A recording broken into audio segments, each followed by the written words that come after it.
शेतकरी मित्रांनो नमस्कार. शेतकरी मित्रांनो, आता सध्या डिसेंबर महिना चालू आहे आणि अगदी काही दिवसांना आता डिसेंबर महिना समाप्त होणार आहे. मित्रांनो, आता डिसेंबर एंडिंगला बरेच काही शेतकरी बांधव आहेत तर ते हरभरा या पिकाची लागवड आपल्याला करताना दिसत आहेत. म्हणजे उशिरा हरभरा लागवड त्या ठिकाणी करताना दिसत आहेत. तर मित्रांनो, आजच्या या व्हिडिओच्या माध्यमातून आपण उशिरा हरभरा लागवड तंत्रज्ञान हेच आपण समजून घेणार आहोत. मित्रांनो, आता हरभरा लागवड जर का करायची झाली तर भरपूर शेतकरी हे 15 ऑक्टोबर पासून तर त्या ठिकाणी 15 नोव्हेंबर लोक त्या ठिकाणी हरभरा या पिकाची लागवड करत असतात. तर बरेच काही शेतकरी बांधव हे नोव्हेंबर महिन्यामध्ये सुद्धा त्या ठिकाणी लागवड करत असतात. तर आता हरभऱ्याची खरोखर म्हणजे योग्य वेळ ही नोव्हेंबर महिनाच आहेत. आपण नोव्हेंबर महिन्यामध्ये चांगल्या प्रकारचे हरभरा या पिकाची लागवड करू शकतो, जेणेकरून आपल्याला त्या ठिकाणी आवरेज सुद्धा बघायला भेटेल आणि आपल्याला चांगला उतार आपल्याला त्या ठिकाणी बघायला भेटतो. तर मित्रांनो, आता बरेच काही शेतकरी बांधव आहेत तर ते आता डिसेंबरच्या एंडिंगला म्हणजे उशिरा हरभरा लागवड त्या ठिकाणी करत असतात. बरेच काही शेतकऱ्यांनी कपाशीच्या शेतामध्ये हरभरा या पिकाची लागवड केली आहे. काही शेतकरी 25 डिसेंबरच्या पुढे तर 5 ते 10 जानेवारी लोक त्या ठिकाणी हरभरा या पिकाची लागवड करत असतात, म्हणजे उशिरा हरभरा लागवड करत असतात. तर मित्रांनो, आपण उशिरा हरभरा लागवड करत असताना आपल्याला नेमकं कोणते कोणते नियोजन त्या ठिकाणी करायचे आहेत, कोणते कोणते समजा काही गोष्टी समजून घ्यायच्या आहेत, जेणेकरून आपल्याला हरभरा पिकामध्ये चांगल्या प्रकारचं आवरेज त्या ठिकाणी बघायला भेटतं. तर मित्रांनो, सुरुवातीला आपल्याला एक गोष्ट समजून घेणं महत्त्वाचे आहे. जर का आपण उशिरा लागवड करत असाल तर आपल्याला सरासरी लागवडीपेक्षा म्हणजे आपण रेग्युलर जी नेहमी लागवड करत असतो तर त्या लागवडीपेक्षा आपल्याला 2-3 क्विंटल आवरेज त्या ठिकाणी कमी बघायला भेटेल. म्हणजे जर का आपल्याला नोव्हेंबरच्या लागवडीमध्ये जर का आपल्याला 10 क्विंटलचं हरभरा या पिकामध्ये आवरेज आलं, म्हणजे आपलं 10 क्विंटल जर का हरभरा निघलं तर आपल्याला आता उशिरा लागवड करत असताना आपल्याला 6.5 ते 7 क्विंटल आवरेज त्या ठिकाणी निघू शकतं. तर मित्रांनो, आपण आता उशिरा लागवड करत असताना आपल्याला नेमकं बियाणं कोणतं घ्यायचं आहे, खतं कोणते घ्यायचे आहेत, त्याच्यानंतर काय काय व्यवस्थापन करायचं आहे, तर तेच आजच्या या व्हिडिओच्या माध्यमातून आपण थोडक्यामध्ये जाणून घेऊ. मित्रांनो, सुरुवातीला आपण जर का हरभरा या पिकाची लागवड उशिरा करत असाल तर आपल्याला 25 डिसेंबर पासून तर 5 जानेवारी लोक समजा त्या ठिकाणी हरभरा या पिकाची लागवड करायची आहे. जर का तुम्ही जास्त उशिरा हरभरा या पिकाची लागवड कराल तर तुम्हाला पाहिजे तसं आवरेज आणि पाहिजे तसं उत्पादन त्या ठिकाणी मिळणार नाही. तर तुम्हाला 25 डिसेंबर पासून तर 5 जानेवारी लोक त्या ठिकाणी हरभरा या पिकाची लागवड करायची आहे. याच्या पुढे जर का केली तर तुम्हाला पाहिजे तसं हरभरा उत्पादन त्या ठिकाणी मिळणार नाही.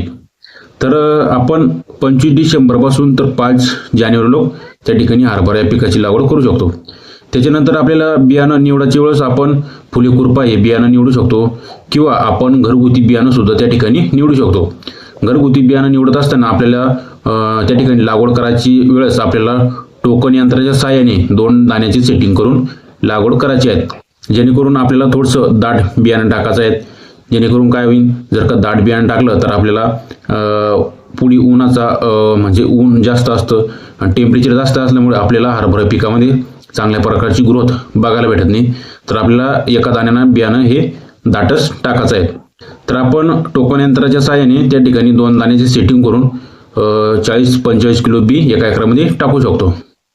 त्याच्यानंतर आपल्याला बीज प्रक्रिया सुद्धा करायची आहे. तर बीज प्रक्रिया करायच्या वेळेस आपल्याला सुमोटोमो केमिकल या कंपनीचं किटोशी व त्याच्यामध्ये ह्युमिक ॲसिड आपण त्या ठिकाणी मिक्स करून आपण हरभरा या पिकाची बीज प्रक्रिया त्या ठिकाणी करू शकतो.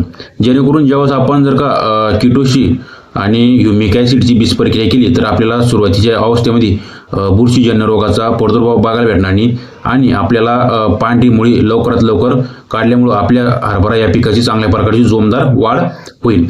तर त्यासाठी आपल्याला बीज प्रक्रिया करायच्या वेळेस आपल्याला किटोशी आणि ह्युमिक ॲसिड ची बीज प्रक्रिया करणं महत्त्वाचे आहे. त्याच्यानंतर आपण तिसरं व्यवस्थापन हे पाण्याचं व्यवस्थापन आहे. तर आपल्याला पाणी द्यायच्या वेळेस आपण नेहमीप्रमाणे जसं आपण समजा 3 ते 4 घंटे त्या ठिकाणी ठिबकच्या साहाय्यानं भिजू शकतो किंवा आपण ठिबक किंवा स्प्रिंकलरच्या साहाय्यानं सुद्धा आपण त्या ठिकाणी पाणी व्यवस्थापन करू शकतो. पाणी व्यवस्थापन करत असताना आपल्याला 4 ते 5 घंटे पाणी व्यवस्थापनाचं करायचं आहे. तर मित्रांनो, त्याच्यानंतर येतं खत व्यवस्थापन. तर खत व्यवस्थापन करत असताना बरेच काही शेतकरी सुरुवातीला वेगवेगळ्या प्रकारची खतं त्या ठिकाणी टाकत असतात. आपल्याला आता उशिरा लागवड करायची म्हटल्यावर आपल्याला चांगल्या प्रकारचं खत व्यवस्थापन करणं महत्त्वाचं आहे. आणि खत व्यवस्थापन करत असताना आपण DAP हे खत व्यवस्थापन घेऊ शकतो, म्हणजे DAP हे खताचा वापर करू शकतो. त्याच्यानंतर आपण 20-20-0-13 या खताचा सुद्धा त्या ठिकाणी वापर करू शकतो. आणि जर का आपल्याला सल्फर जर काही मिळालं तर आपण सल्फरचा सुद्धा त्याच्यात वापर करू शकतो. तर मित्रांनो, अशा पद्धतीने आपल्याला खत व्यवस्थापन त्या ठिकाणी करायचं आहे आणि अशा पद्धतीने आपल्याला पूर्णतः हे शेड्यूल त्या ठिकाणी फॉलो करायचं आहे. तर जर का आपण उशिरा लागवड करत असाल आणि ह्या पद्धतीने जर का तुम्ही शेड्यूल फॉलो केलं तर तुम्हाला बऱ्यापैकी त्या ठिकाणी हरभरा पिकामध्ये चांगल्याच प्रकारचा रिझल्ट त्या ठिकाणी बघायला मिळेल. आणि दुसरी महत्त्वाची गोष्ट म्हणजे काही समजा आपल्याला बऱ्यापैकी उत्पादन सुद्धा आपलं हरभरा या पिकामध्ये बघायला मिळेल. तर मित्रांनो, अशा पद्धतीने आपण त्या ठिकाणी हरभरा पिकाची उशिरा लागवड करू शकतो. मित्रांनो, तुम्ही जर का आपल्या चॅनलवरती नवीन असाल तर आपल्या चॅनलला सबस्क्राईब करा आणि व्हिडिओ कसा वाटला कमेंट बॉक्समध्ये नक्की सांगा. तर मित्रांनो, भेटूया दुसऱ्या व्हिडिओमध्ये. तोपर्यंत धन्यवाद.